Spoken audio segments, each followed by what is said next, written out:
gravar aqui. Vou fazer uma, É, vou fazer uma já deu um introduçãozinha pra tempo já gente. tranquilizador. Imagina, tá começando. A gente tinha marcado às 10 mesmo, tá ótimo. Então lá. Hoje é dia 25 de setembro. Eu sou o Breno Queiroz, sou repórter da revista Babel, que é tocada pelos estudantes de jornalismo da USP. E hoje eu me encontro é, com um advogado de formação, um deputado constituinte e presidente nacional do PTB, é, em refundação, não é isso, Vivaldo? Nós estamos aí, ô Breno, primeiro aí minha saudação a você, meus agradecimentos por esse convite. Estou contente de estar aqui com você para debater esse tema aí tão extraordinário e estratégico para o país, que é a questão da Eletrobras. Enfim, estamos no processo de refundação do PTB, para o trabalho, trazer o trabalhismo de volta no Brasil. Tô super curioso para saber, assim, foi uma surpresa, porque eu estava fazendo a minha pesquisa e acabei vendo que grande parte da resistência à privatização estava nesse movimento da refundação do PTB, né? Eu tenho muitas perguntas para a gente fazer, mas eu queria começar com onde a sua história se encontra com a história da Eletrobras ali. Foi na Constituinte? Desde quando você tem uma passagem pela história dessa empresa? Olha, a Eletrobras, né, foi daqueles setores construídos aí pelo trabalhismo como estratégicos da vida nacional, né, como dos pilares da nação. Ele veio na sequência, né, naquele mesmo ambiente de criação da Petrobras para cuidar do petróleo brasileiro. Né? Antes veio a Vale do Rio Doce para cuidar, fornecer o minério necessário ao processo industrial brasileiro. A CNN, a Companhia Siderúrgica Nacional, para fornecer o aço para a indústria brasileira, e veio junto também com o BNDES para dar crédito, né, ao empreendimento, à empresa brasileira, ao processo industrial brasileiro.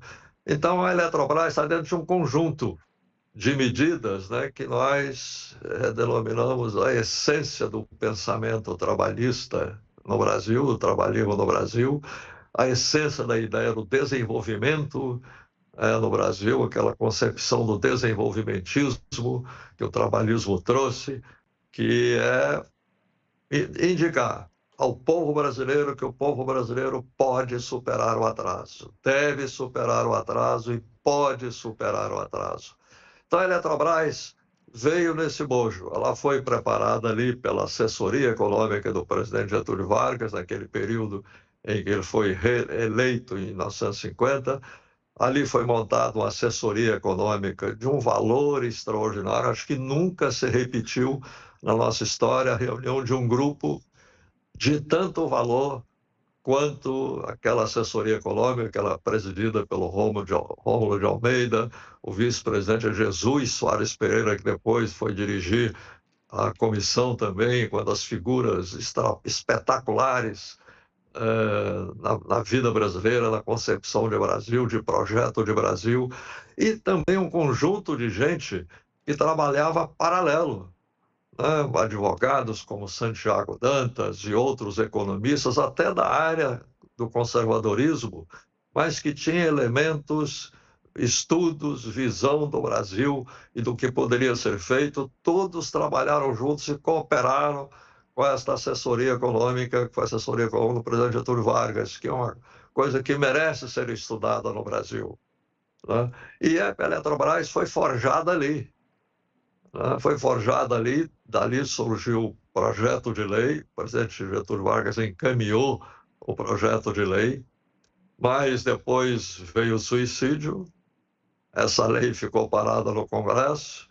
Depois veio o presidente Juscelino Kubitschek, que fez tanta coisa para a energia no país, Três Marias, Furnas, etc., né? Mas não conseguiu, mesmo com domínio do Congresso Nacional, com maioria no Congresso Nacional, não conseguiu fazer a lei da Eletrobras, que só foi feita pelo presidente João Goulart, depois, quando o presidente João Goulart assume a presidência em substituição a Jânio Quadros. Ele era vice, assumiu substituição a Jânio Quadros. Aí, o presidente João Goulart funda a Petrobras, a Eletrobras. Tá?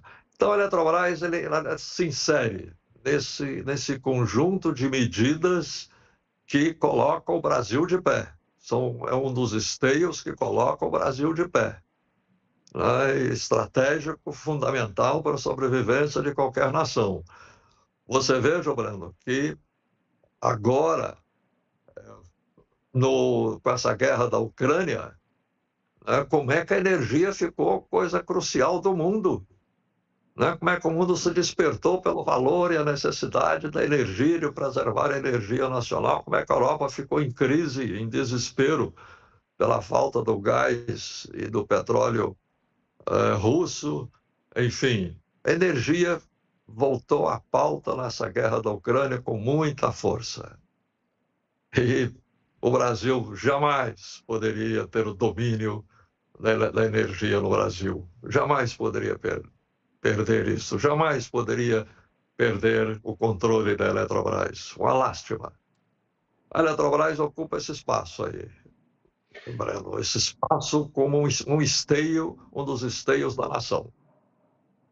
E como é que você, o que mudou para que todo um pensamento hegemônico, né, desde do getulismo até os militares, vendo a Eletrobras como estratégica, o que você acha que mudou para se criar uma defesa da privatização, né? Não, você veja, a Petrobras, a Eletrobras, a gente sempre confunde esses nomes porque todos são esteios da vida brasileira, né? Do desenvolvimento do país. Mas a Eletrobras, né, foi privatizada aí de uma maneira a mais vil possível, né? Mais vil possível.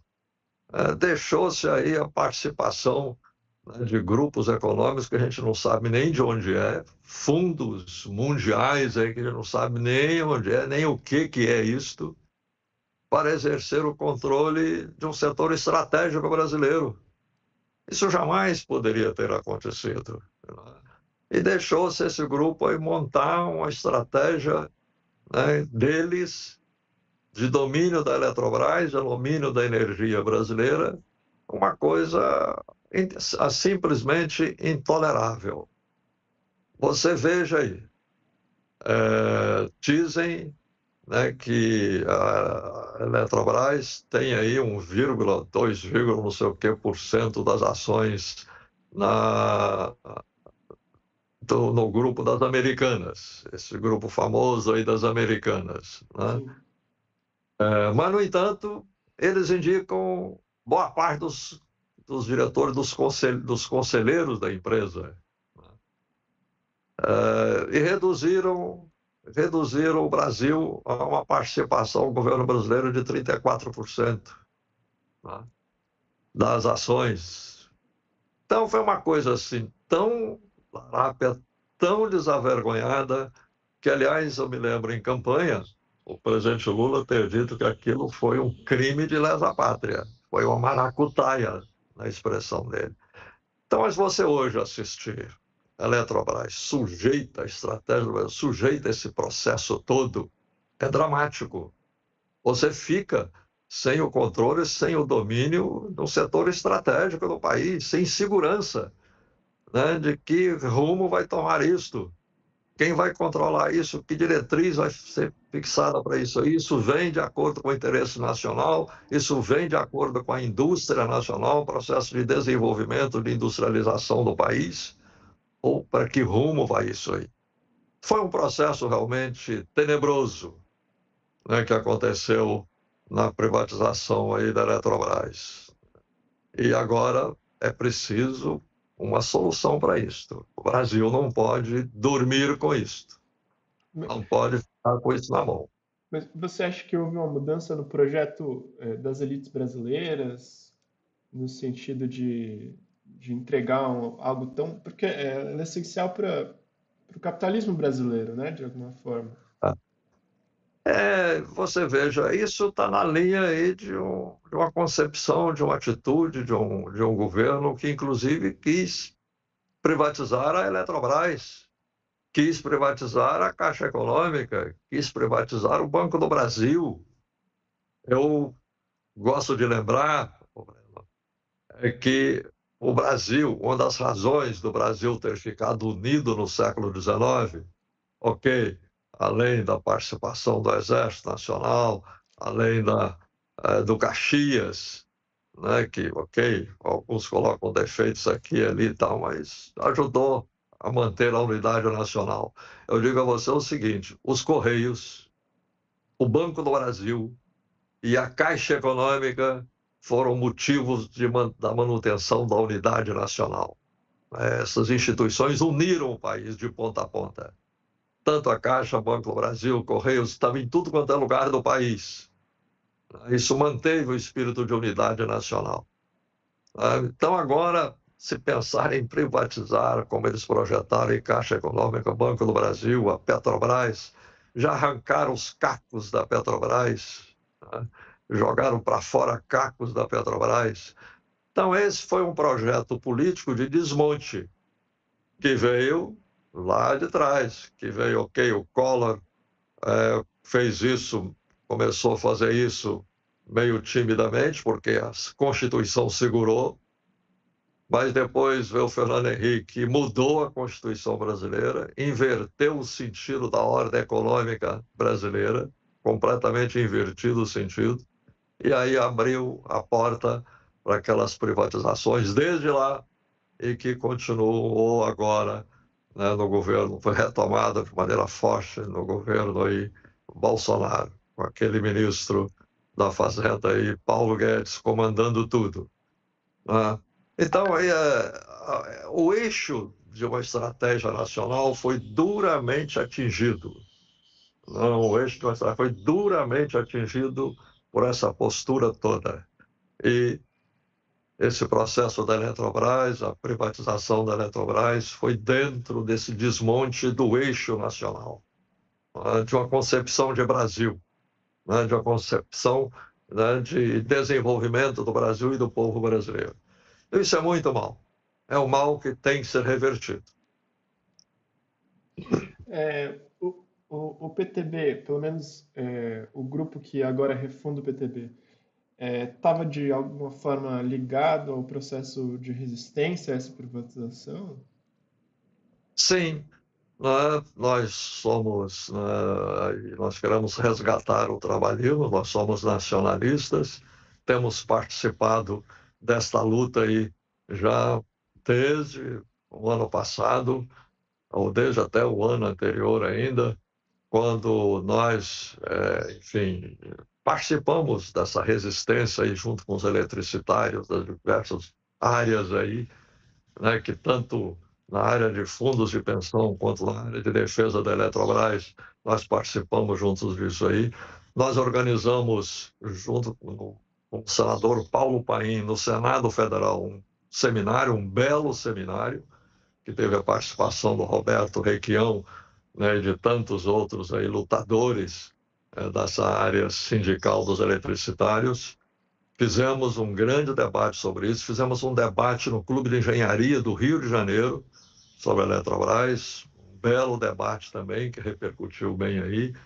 Temos participado dessa luta, acompanhando, e fizemos coisas de rua. Levamos isso para a rua para coleta de assinaturas, apontando um caminho que deve ser feito. Nós fomos para a rua para dizer ao povo, para assinar uma petição de pedido de desapropriação das ações das americanas da Eletrobras. Perfeito. Este é um capítulo importantíssimo, Breno, porque algo tem que ser feito. E estamos vendo o que nós vemos, o que está aí nos papéis, que está na notícia, nos documentos, etc., é que esse grupo da Eletrobras tem lá, uns dizem que é 1,19%, outros dizem que é 2, pouco, 3% das ações da Eletrobras. No entanto, mencionei antes, né, desde o primeiro conselho que eles elegeram, parece que 4 ou 5 membros do conselho. Então, o que nós vemos é isso aí. Eles têm pouca participação. Mas o que nós não vemos são os acordos que são feitos aí mundo afora.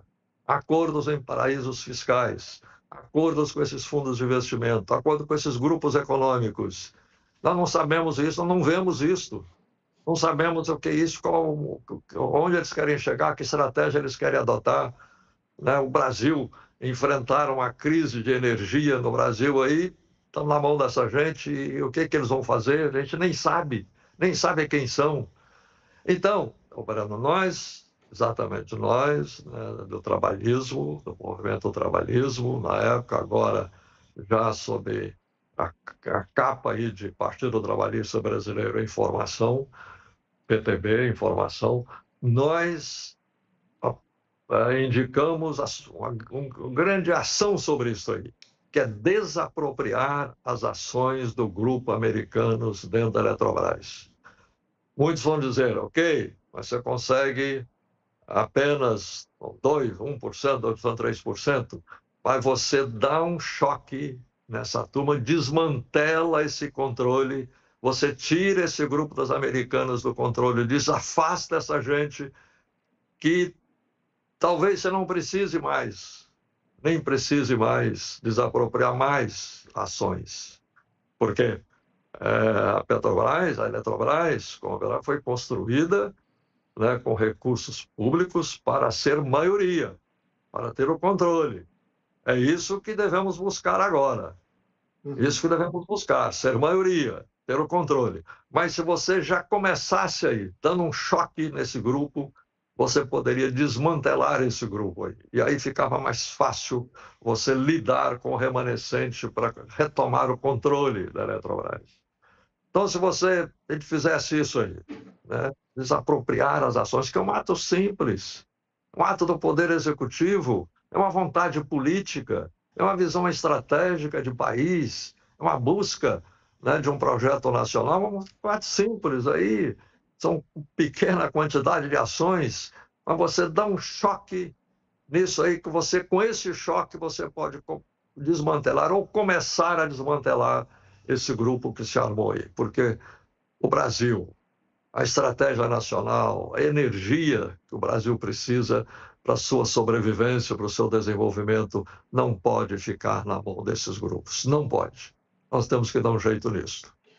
Interessante, Vivaldo, que eu sinto que a estratégia, pelo menos que eu tenho visto, né, a estratégia do governo, sobretudo do Ministério da Fazenda, tem sido procurar a justiça para reverter uma cláusula que tirou total controle do governo, apesar de ele ter 34%, ele não tem as chamadas golden shares, né? Ele não tem plano decisório dentro da empresa, né?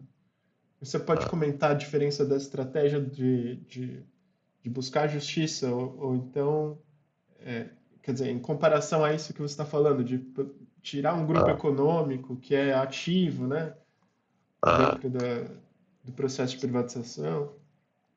Olha, o que o governo está querendo, é que o Supremo não aceite aquela cláusula da lei das privatizações que diz que o governo federal terá apenas 10% de poder de voto das ações Isso. ordinárias, apesar de ter aí 34%. Agora estou na dúvida, 34% ou 43%, 34%, né? 34% das ações. Ele recuperar o poder de 34%.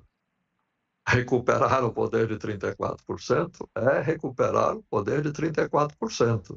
O cara continuar em minoria. É não afastar o grupo. Então, eu não confesso que não vi aonde o governo pode chegar bem nessa história.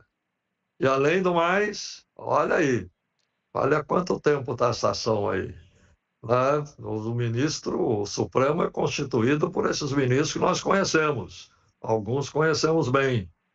Né, que estão lá segurando, promovendo. Quanto tempo esse processo está lá, já vai para dois, daqui a pouco faz 2 anos, uma questão estratégica, né? E aí o ministro está promovendo, o Supremo está promovendo negociações com esses grupos, isto é, dando voz a esses grupos, dando poder a esses grupos, negociações em que esses grupos já são maioria, constituíram a maioria pela lei das privatizações e vai negociar o que nisso aí?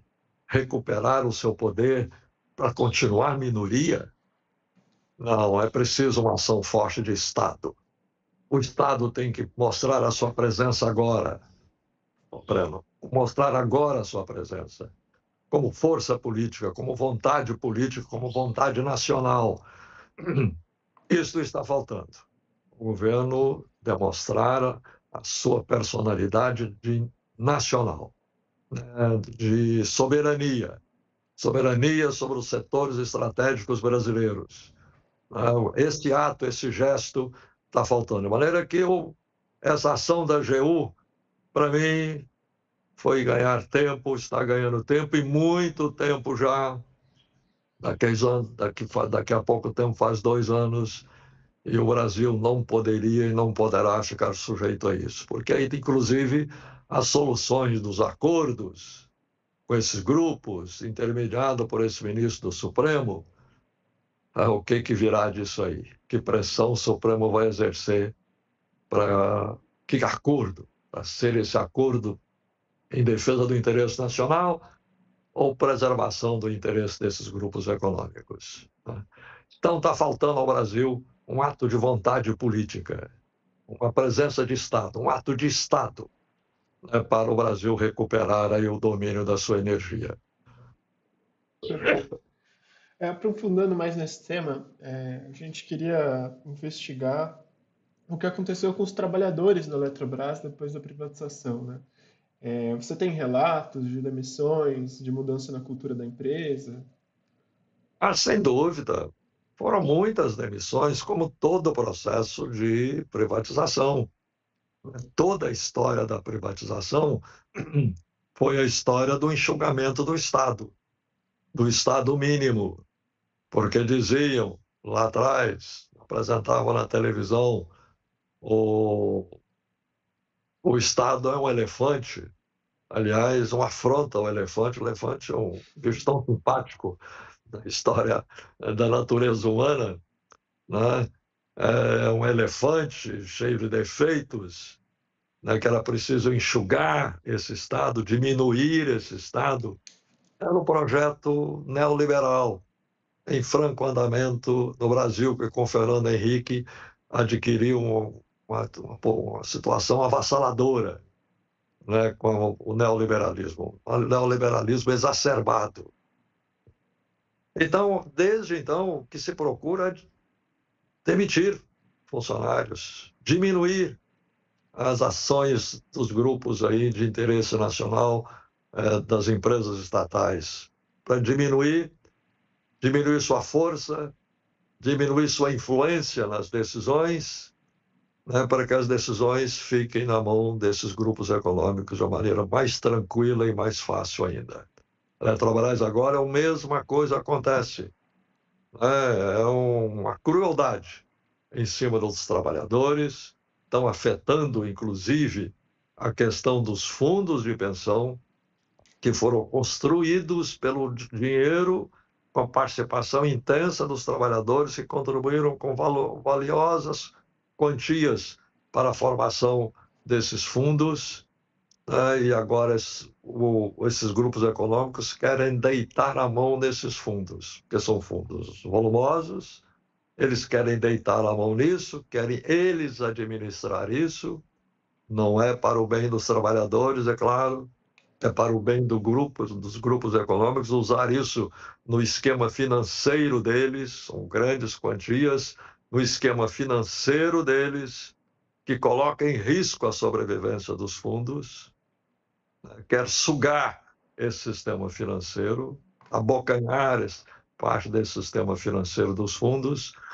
que evidentemente coloca em risco ainda mais a sobrevivência das aposentadorias, da vida de todos esses trabalhadores. Esse projeto neoliberal cruel contra o interesse brasileiro, contra o interesse do povo brasileiro, contra o interesse dos trabalhadores destas áreas, dos trabalhadores das áreas do setor elétrico brasileiro. Você vê algum ataque à atividade sindical expresso, assim? Ou não? Desculpe, eu não entendi a pergunta. Se depois da privatização houve um ataque expresso à atividade sindical, assim, Sem dúvida, sem dúvida, né? O que se procurou amesquinhar a atividade sindical não é agora, não. Isso desde o começo das privatizações. O que se procurou amesquinhar as atividades sindicais, né? Criar todos os embaraços possíveis para diminuir a luta e a resistência. A resistência dos trabalhadores foi duramente afetada por isso aí. Esse era o projeto deles. Então, a atividade sindical, nesta área dos eletricitários, duramente eu tenho acompanhado e valorizado a luta de resistência das lideranças dos eletricitários, gente valorosa, gente de luta, né, gente presente e que coloca as questões com a maior competência, a maior sabedoria possível, né, convincente, de maneira convincente, né, para todos. Elas enfrentam isso, as polêmicas com as direções das empresas da maneira mais convincente possível. É uma luta extraordinária, só não está conseguindo convencer o governo de tomar as medidas que devem ser tomadas, infelizmente. perfeito. Vivaldo, como é que você vê do ponto de vista ambiental? Porque recentemente o Brasil tem passado por mudanças climáticas intensas, inclusive que afetam a matriz energética, que é sobretudo de hidrelétrica, né? Então, se acontece uma seca, a gente tem um aumento do preço da energia, diminuição da produção, aumento do uso de termoelétricas. E, e aí, como é que você vê desse ponto de vista estratégico e como que a privatização pode afetar esse lado ambiental? Está afetando duramente. E não é só a questão da seca, que também a questão da seca tem aí algumas razões.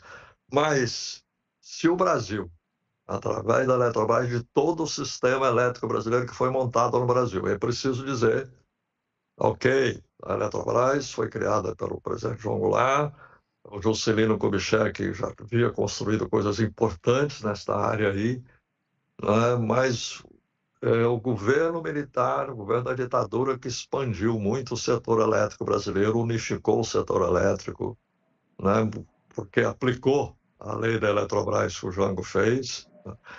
Então, você, com o controle do setor elétrico, você tem que cuidar das águas, né? Isso aí é preciso registrar.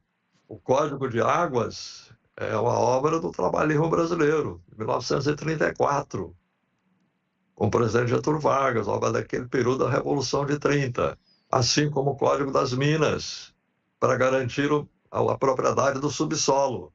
Então, o Código de Águas, ele dá amparo e até deveres, né, para que se tome medidas para preservar as águas.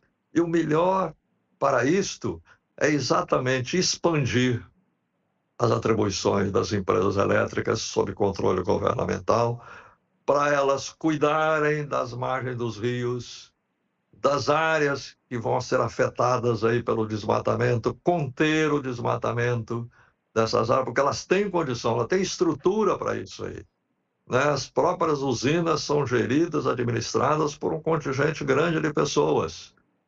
Tem uma estrutura, tem recursos para isso aí. As empresas têm aí, são sempre, de uma maneira geral, lucrativas, têm recursos para isso aí.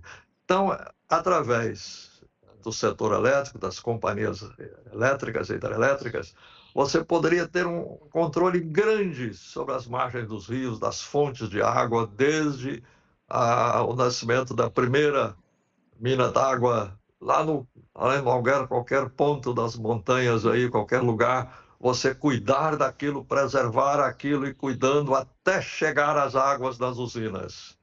Você contribuiria muito, você evitaria muito o desmatamento dessas áreas aí, né? Contribuiria muito para a preservação ambiental no país, porque, ok, né, a seca tem o seu fenômeno aí quase que universal, tal, do climático universal, mas também agrava mais se você não tem, né, um sistema de preservação florestal adequado para proteger as águas, né, e proteger as águas, os mananciais de rios, lagoas e das usinas ficarem bem abastecidos, porque com isso você melhora as condições climáticas aí, e evita até tornar a seca um fenômeno menor do que tem sido.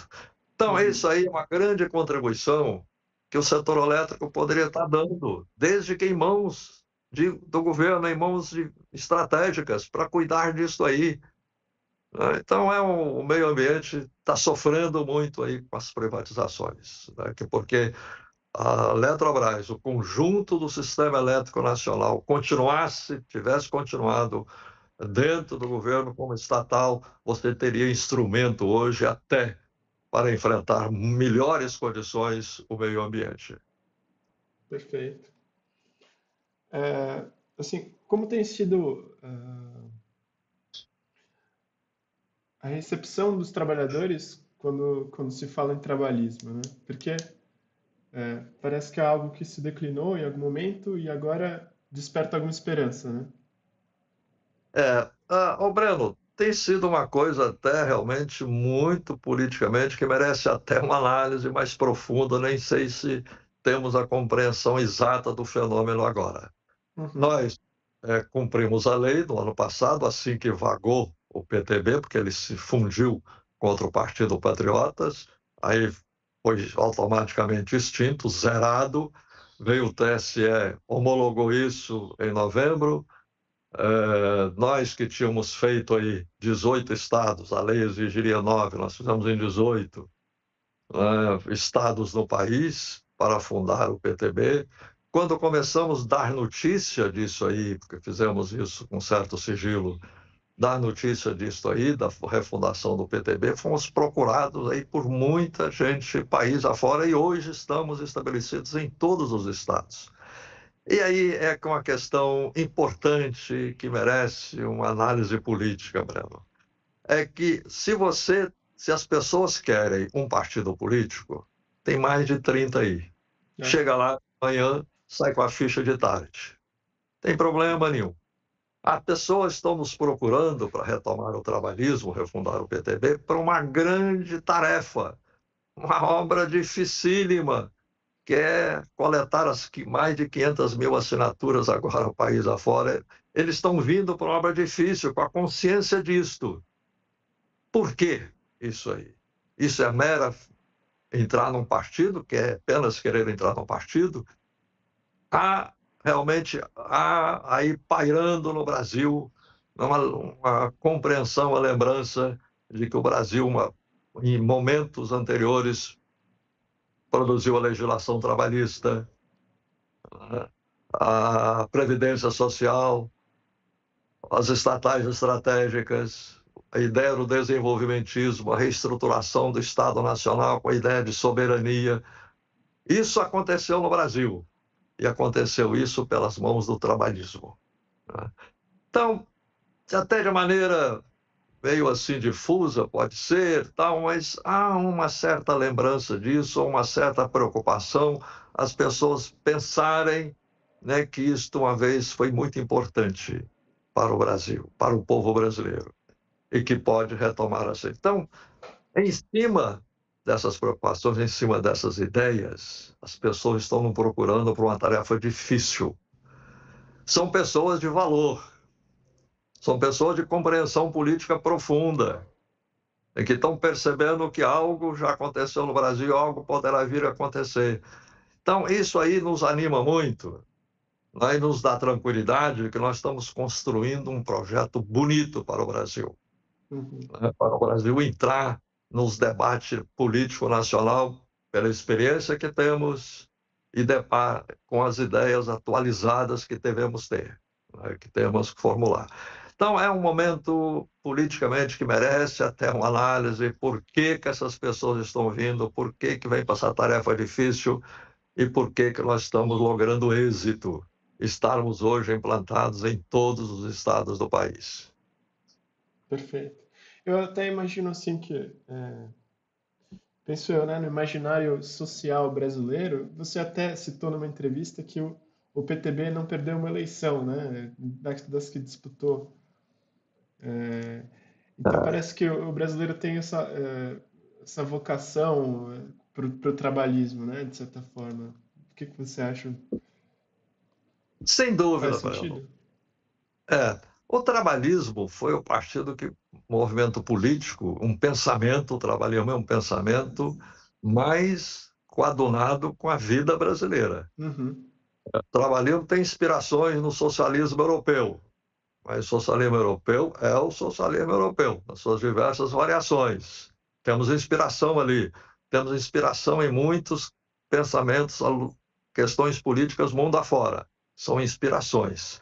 Agora, a luta política brasileira se deu a partir da Revolução de 30, que foi construindo aí um pensamento aos trancos e barrancos pelas diversas correntes que se juntaram ali, pelas realizações de governo, errando, acertando, avançando, recuando, tudo isso que acontece na política, especialmente brasileira, e resultou realmente na formação de um pensamento político que é o trabalhismo. O PTB foi fundado em 1945, resultado de tudo isso aí, Uhum. que avançou para chegar ao partido mais importante do Brasil no golpe militar de 64. Brizola tentou retomar isso, não conseguiu, aí deteriorou-se, o PTB deteriorou-se até chegar nesse fim melancólico em que ele se extinguiu por si próprio, por fusão, ainda bem que isso aconteceu, e agora nós queremos recuperar isso aí, né? Porque o trabalhismo tem identidade com a alma brasileira, tem a ver com o Brasil, tem a ver com o povo brasileiro. Eu entendo isso. E só que apesar disso, tem também, eu queria até saber se você tem um diagnóstico dessa conjuntura, porque parece que o brasileiro se inverteu para extrema esquerda, assim, né? E aí eu não sei como é que o PTB entraria no campo político com com esse horizonte mais extremado, assim, né? Não diria mais extremado, Uhum, mas talvez mais consciente do Brasil, procurando compreender o Brasil, ter uma ideia de Brasil e de povo brasileiro e montar um projeto nacional. Isso aí, nós queremos estar junto aí com as diversas correntes. Hoje tem aí o maior partido progressista do país, que é o PT. Temos respeito por eles aí, dialogamos com eles de maneira até bem estreita, tudo bem. Queremos levá-los a pensar mais o Brasil, é um projeto de nação, nós queremos contribuir para isso. Você veja, Breno, o Brasil, pelas leis e pela Constituição brasileira, determinou o valor que deve compor um salário mínimo. Essa composição do salário mínimo foi feita lá em 1938, por uma grande comissão que Getúlio Vargas nomeou. Aí essa comissão concluiu: olha, o brasileiro tem que comer tantos quilos de carne, tantos quilos de arroz, tantos quilos de pão, tantos quilos disso, daquilo, tal. Compôs como deve ser uma vida de uma família. uhum. E, em consequência, o salário do povo brasileiro mínimo deveria atender essas condições mínimas para a sobrevivência humana. Decretou em 1940 o valor do salário mínimo. Veio a Constituição brasileira, erigiu isso como um categoria constitucional, acrescentou algumas coisas. Então, hoje, a Constituição brasileira, veja que nós somos garbosos, defensores da aplicação da Constituição, a independência dos três poderes, as liberdades cívicas, a liberdade de reunião, de organização política. Somos garbosos em defender isto. Mas o que a Constituição determina hoje que o povo brasileiro tem que ter um salário mínimo que os economistas apontam, os cálculos aí apontam, o Diese aponta que é o Uhum. que mais, a instituição que mais trabalha isso no Brasil, a questão salarial. Um salário mínimo que está tocando aos R$ 7.000. É, Para que o povo brasileiro coma o que tem que comer, se alimente como tem que se alimentar, se vista como tem que vestir, com sua dignidade. E nós hoje, o salário mínimo oferece apenas um quinto deste valor, 20% deste valor. Ora, nós não podemos conviver com isto. Não há como conviver com isto. Então, o trabalhismo quer tocar numa questão como essa, ok?